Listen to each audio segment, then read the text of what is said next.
asalaamaaleykum gars yi na ngeen def maa ngi leen di nuyu di leen ziar di leen fàttali yéen ak seen canal Galsen Tube le canal des youtubeurs ci seen programme comment gagner de l'argent sur YouTube naka la ñuy gagner xaalis ci vidéo ki leen koy defal di Pape Mor Lo ñu leen koy defal en wolof. vidéo tey bi nag mooy numéro 4 comme ni ñu leen ko waxee woon dañuy ñëw si information fiscalité États-Unis moom la ñuy remplir voilà. boo ñëwee cliquer paiement automatiquement page bi ubbeeku su fekkee le compte bu bees la nii lay mel voilà compte bu bees la boo xamante ni si nga 70 centimes la fayee kooku moo tax defalaguñ ko mu ajouter mode de paiement defalaguñ ko ne ko envoyé nañ la code secret pour nga valider mais adresse fiscalité information bokk fiscalité mën nañ ko remplir voilà. léegi lan la ñuy def pour remplir c'est très simple fii ñu waxoon moom ngay ñëw muy paramètres fa ngay ñëw muy gérer les paramètres xam nga si beneen vidéo bi passé gérer les paramètres mi ngi woon fii la tege woon lu tax parce que mode de paiement dafa ñëwoon ajouté fii moo tax moom mu ñëwoon tege fii mais comme mode de paiement amu fii moom day ñëw placé wu fii deuxième position voilà. léegi ñu cliquer fii mais li ci am solo nga jàpp ko paramètre ak fu munti nekk wëral paramètre boo xoolee dina defal numéro compte AdSense bi defal la tur bi nekk ci AdSense bi defal la fii gérer les paramètres fi mu placé ci page bi amul importance waa bàyyi ko xel nga cliquer fii gérer les paramètres soo ko cliquer muy nit ñi ci page bi ñu nekkoon waaw mu ngi nii page bi ñu nekkoon ci vidéo bi passé voilà. léegi nga wàcc ci suuf gis nga bii ni mel kenn rempliragul li nga mooy information fiscalité moom la ñu war a remplir information fiscalité nga bàyyi xel toujours nga bala nga ko remplir li ngay jëkkate mooy vérifier fii information nekk ci adresse yi ndax say information la sa tur ak sa adresse ndax moom mu nekk fi ak sa numéro téléphone et cetera boo vérifier ba xam moo ci nekk compte bi nag information yi nekk du suñu ay information mais duñ ci changer dara parce que vidéo bi passé wan nañ la boo bëggee changer fii ni ngay def kon du soxla ñu koy répéter fii voilà. léegi fii ngay ñëw nga cliquer ci crayon bi muy li nga mooy fiscalité États-Unis waaw boo ci cliquer dina la génneel bind bi gérer les informations fiscales nga cliquer waat ko voilà boo cliquer beneen page bi ubbeeku page bi lay nekk lan ngay def automatiquement jaru nga fi def dara fii rek ngay ñëw ajouter des informations fiscales nga cliquer ko tamit soo ko cliquer gis nga mu génne la page bi wala information fiscale réservez-vous 15-20 minutes pour répondre formulaire et cetera li nga war a remplir la lay résumer fii voilà mais comme dañ la koy wan bu la neex nga lire bu la neex nga bañ a lire voilà nga def fii remplir le formulaire fiscal nga cliquer ko soo cliquer da lay demander page de confirmation lii lu tax mooy bu koy def mooy comme mun nga bàyyi doon sa ordinateur benn ñëw di ko remplir pour mu wóor yow yaa koy def da lay demander waat nga dugalaat sa mot de passe connecté waat voilà léegi lu ñuy def dugalaat mot de passe bi defaat suivant soo defee suivant automatiquement day jàll double validation bi di sëpp du la ko laaj waaw moom bu tapé mot de passe bi juumoo rek day jàll bu ñëwee fi nag mu defal ñu ban type bu compte la ñuy utiliser nga cliquer fii particulier soo cliquer particulier après nga ñëw cliquer fii suivant soo cliquer suivant mun la êtes-vous un citoyen ou un résident des États-Unis maanaam yow ndax ku cosaanoo wala ku dëkk nga États-Unis nga su fekkee fa nga dëkk nga def wii su fekkee dëkkoo fa nga def non soo defee wii nag dina am yeneen affaire yu mu lay laaj ay affaires supplémentaires parce que États-Unis dañoo jël affaire fiscalité au sérieux boo ko donc suñu dëkk bi nga xam ni maanaam gars yi dañuy dajale di lekk rek mu jël ñu affaire yi au sérieux voilà nga def non duñ citoyen États-Unis nga cliquer fii voilà parce que li may def Sénégal yi lay concerné yi dëkk nekk fi Sénégal bu amee Sénégal bu koy buy suivre nekk États-Unis nga bàyyi xel wii ngay def voilà te bu fekkee nag Sénégalais bu nekk États-Unis ba pare am fiscalité nga bokk ci nga enregistré wu nekk en règle yëpp ay fekkee da nga faa nekk nit amul benn këyit bu la amee relation ak fiscalité soo fa amee YouTube tam li gën boo demee bay demander monétisation nga def AdSense bi Sénégal su boobaa nga def ci noo bi continuer soo demee ba war a fayee ko tamit nga ajouté mode de paiement Sénégal nga mën nga nekk foofu ubbi fii compte loolu à travers les banques yi mën nga ubbi compte à distance demander ubbi la compte nga ubbi fi compte ko def wala moo xam koo xam ne daal moom compte am ak sa compte benn la boo ci jotee paiement yaa ko moom nga def compte kooku nga xam ne États-Unis ngay nekk di monétiser wala France wala feneen mais sa AdSense Sénégal lay nekk am na ñu bari ñu koy def sa AdSense Sénégal lay nekk ñu la fi envoyé paiement ki nga wóolu di la encaisser xaalis bi wala boo amee compte banque fi boo xam ne yow kese yaa ci am accès tamit ñu la fiy virer xaalis bi di toog ci compte banque bi wala to mën na nekk wala nga bàyyi ko xel ay détails yoo xam toujours da nga koy bàyyi xel nga bañ ci def erreur voilà ndax citoyen États-Unis nga wala da ngaa dëkk États-Unis man Sénégal laa dëkk non laay cliquer États-Unis laa dëkk te maa ngi liggéey foofu yëpp normal wii laay def voilà cliquer fii suivant soo cliquer suivant mu demandé la ñaari fiscalité yi ban nga ci remplir maanaam ñaari formulaire de fiscalité yi bi ñu concerné nag bii la mooy W8BEN bii la ñuy remplir ñu coché ko fii ci kaw suñ ko coché ñu def fii remplir le formulaire W8BEN ñu cliquer ko suñ ko cliquer xaar mu générer page bi voilà bu ñu générer page bi ci kaw par défaut su tur bi nga def ci AdSense bi la fiy bind nga vérifier ba xam tur bi normal na comprendre su fekkee da nga juum nga demaat ci adresse bi modifier ko toppat commencé at procédure bi voilà comprendre nga léegi fii nga sélectionné ban dëkk la AdSense bi nekk voilà dëkk bi ngay defee monétisation nga cliquer soo cliquer dëkk yu bëri la lay niil nga wër sa dëkk fu mu nekk ñun Sénégal la ñuy defee monétisation Sénégal moo ngi nii ñu cliquer Sénégal voilà soo cliquer Sénégal fii mu bind non commercial ou entité transparente bàyyi ko nii bu fi remplir dara voilà fii sa tur moo fi nekk soteel fii ñëw fii sélectionné sa li nga mooy pays soo wàccee fii ci suuf fii bu fi remplir dara fii bu fi remplir dara parce que yii boo ko coché ay complication la lay indi ci wàllum fiscalité te ñun suñu zone bi bokkul ci fii bu fi cliquer dara yaa ngi Sénégal di monétiser ñëwul fii directement suivant soo ñëwee suivant maanaam da lay demander nga dugal sa adresse bi nga xamante ni moom moo nekk ci AdSense bi adresse bi ngay def fii AdSense dafa waroon raw nga bàyyi ko xel par défaut sélectionné na Sénégal comme détecté na nga def ko ci kaw mu demandé la nga def sa adresse postale mën nga cliquer fii nga remplir ligne bi remplir mais pour mu indi la li nekk ci AdSense soo cliquer rek da ngay xaar tuuti soo cliquer xaar dara ñëwul waaw comme ni gis nga indi na ko automatique su ko indee automatique nga cliquer fii sélectionné su dee da ngaa cliquer nii dara ñëwul nga génn nga cliquer waat gis nga cliquer waat gis nga di toujours dina ko indi boo ko defee ñaar wala ñett yoon rek di nga mu détecté ko indi ko su ko indee day tax yow doo remplir day détecté li nga def ci AdSense bi mu indi defal la ko fii mu signalé la li nekk ci AdSense bi nga ne waaw gis nga mu remplir la case yëpp li mu gis ci AdSense bi voilà après lan ngay def fii nga def adresse postale identique à l'adresse de résidence permanente waa nga coché fii ngay coché bii ci kaw doo ko coché nga bàyyi ko noonu bii ci suuf ngay coché nga coché fii soo coché fii nga def suivant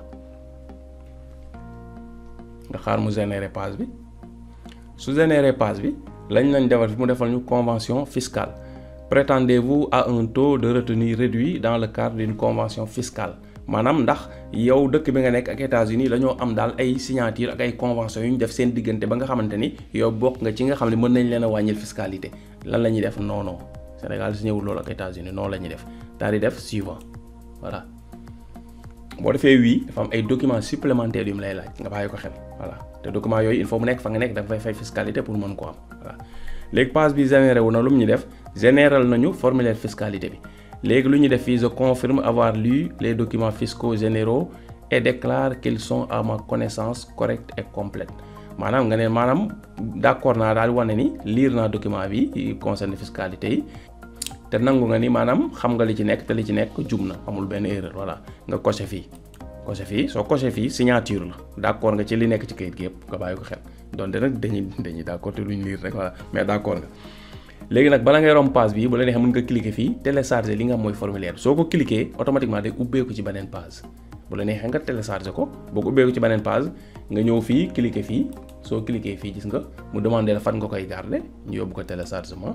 voilà mën nañ ko garder téléchargement voilà comprendre garder nañ ko foofu après ñu tëj page bi voilà fii nga ngay cliquer rek boo ko fii cliquer fii da ubbeeku ci beneen page pour nga télécharger ko tëj barre bi ci suuf voilà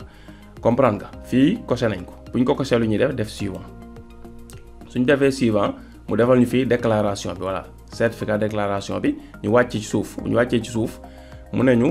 êtes-vous la personne qui est nommée dans la section sur l'identité du bénéficiaire et qui signe ce formulaire non mu def Fa Aidara nag nekkul moom su moomam compte bi dañ cee def Fa Aidara mais moom ko ndax ñu bëri ubbee compte bi da cee bokk voilà comprendre nga compte bu ñu ma jaayoon la ki ma ko jaay Fa Aidara la defoon te dugal ay vidéo TikTok Fa Aidara man nag comme dama kaa garder pour jaayaat ko moo tax changé wu ma dara ma bàyyi ko noonu rek moo ko jaayee nit ki jënd pour changé ko def ci turam voilà pour nga comprendre loolu la nekkul Fa Aidara ci boppam. léegi fii mu defal ñu xam nga ko liiral naa la ko li mu ñu defal fii léegi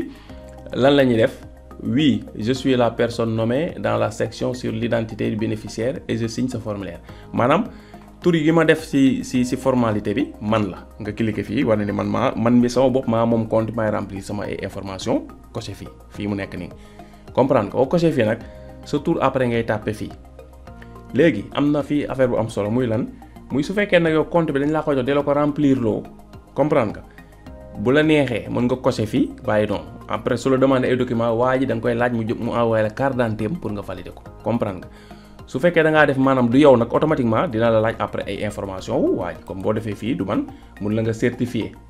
maanaam war nga ni maanaam je ne suis pas la personne nommée dans la section sur l'identité fiscale je certifie être autorisé à signer au nom maanaam nga wane ni yow dañ laa def loolu ngay def nga coché fii signé nga loolu après nga soog a bind sa tur fii comprendre nga mais fii la ñuy tàppe ci wii bi wane ñu ñoo remplir mooy gën a simple voilà léegi tur bi ñu war a def fii nag daa bokk tur bii ñu commencé AdSense bi kon nu ñuy def te bëgguñu ko bind di def erreur dañuy yéeg ci kaw ñu ñëw boo ñëwee ci kaw toujours fii mu def information fiscale dina la bindal tur bi mu defoon ci commencement bi boobu parce que nii mooy gën a gaaw nga nekk di ko tàppe nga def nii sélectionné copier ko soo copier nga wàccaat nga ñëw fii clic droit nga coller ko fi ji nga ce qui fait que doo def erreur après nga def suivant soo defee suivant mu indi laaj ñu activité et service effectués aux États-Unis maanaam États-Unis maanaam yan activité ak service moom nga fa def mu ne ñu la personne physique désignée à la section information fiscale a-t-elle effectué des services ou des activités pour Google aux États-Unis maanaam ki nga xam ne kat moo turam moo nekk ci document bii ndax mës naa liggéey États-Unis wala mu def fa ay services yoo xam daa laal ci mbirum Google loolu la ñuy def non voilà suñu defee non mu ne ñu léegi certifié la signeel ni loolu li nga wax ni dëgg la ñu cliquer fii certifié suñ cliquer certifié après dañuy wàccaat tuuti léegi lan la ñuy laaj mu ne affidavit de modification de l'État fii ci suuf moo ci am solo ñaari cas yi mu defal ñu je fournis mes informations fiscales pour un profil de paiement nouveau ou existant qui n'a jamais reçu de paiement su fekkee compte bees tàq la boo xam zéro franc moo si nekk maanaam fii ci kaw ngay kose comprendre compte bi nag am ay centime moo ci ne mais am na lu mu jot kon mënuñoo wax compte bi jotul dërëm jot na ay centime ton day fistin la bariwul léegi bi ci suuf la ñuy kose mooy lan mooy je fournis mes informations fiscales pour un profil de paiement existant qui a déjà reçu de paiement maanaam damay joxe information fiscale pour compte boo xamante ni existé na te jot na paiement voilà paiement bi tuuti na mais jot na paiement comprendre nga lu mu tuuti defal fii léegi ñu coché fii pour dëggal li nga xam ne moom la ñu wax fii information ba léegi nga coché wane li ma def fii dëgg la léegi la moo si topp fii doo fi remplir dara fii mu def modification voilà la ngay def suivant ngay cliquer soo cliquer suivant indil na la fii beneen contrat bu ndaw boo war a accepter contrat bi lan la mooy document fiscalité bi ñu téléchargé sànq Google da wala boog AdSense dafa war a def chaque at da koy imprimer war la ko yónnee comprendre nga léegi nag ñoom léegi dañoo bëgg di la ko defal par voie électronique maa nga xam ne da nga koy télécharger kese duñ obligé parce que États-Unis foofu dañ koy def ay lettres dina ko indi sa kër donte yaa ngi Sénégal tamit dañ koy def lettre indil la ko sa kër parce que am na yu bëri yu ma jot fii yoo xam ni ay nit ñu defoon adresse boîte postale bi la changé wuñ ko ñu envoyé leen fa courrier te defuñu woon voie électronique par défaut nag AdSense sélectionné na envoi numérique maa électronique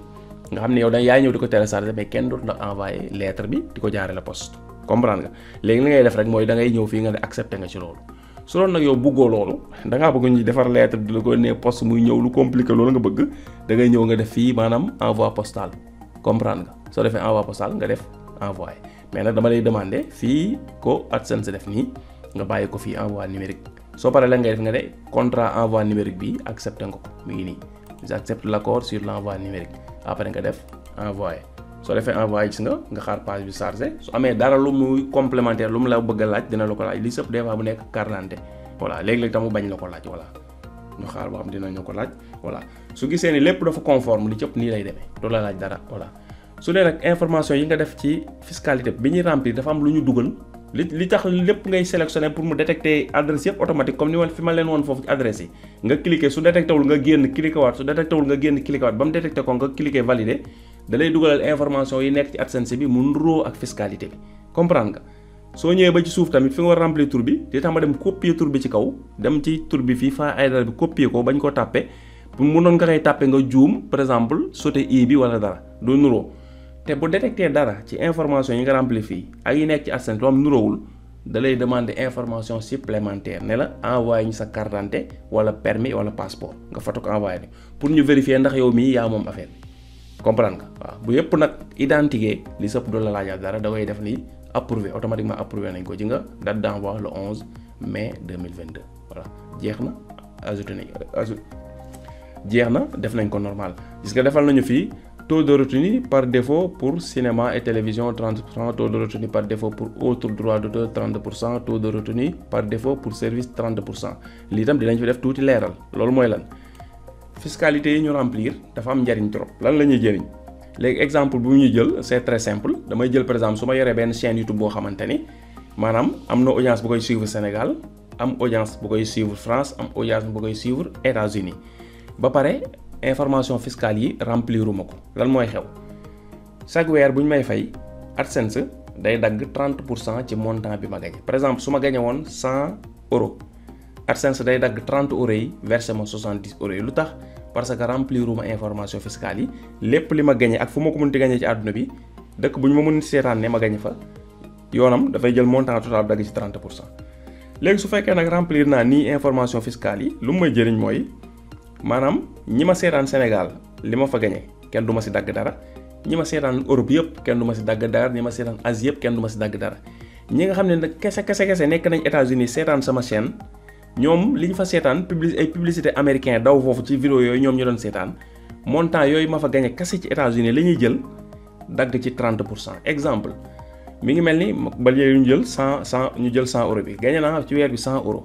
100 euros yi 30 euros yi mooy li nga xamante ni moom laa gagné États-Unis comprendre 30 euros yi kese laa gagné États-Unis li ci des maa ngi ko gagné si yeneen dëkk yi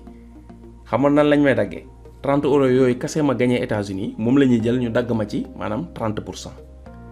léegi 30 euros yi suñu ma ci daggee 30% xam nga loolu du bëri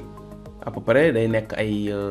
9 euros lay nekk 30 euros yi suñu ma ci daggee maanaam 30% 9 euros lay nekk ce qui fait que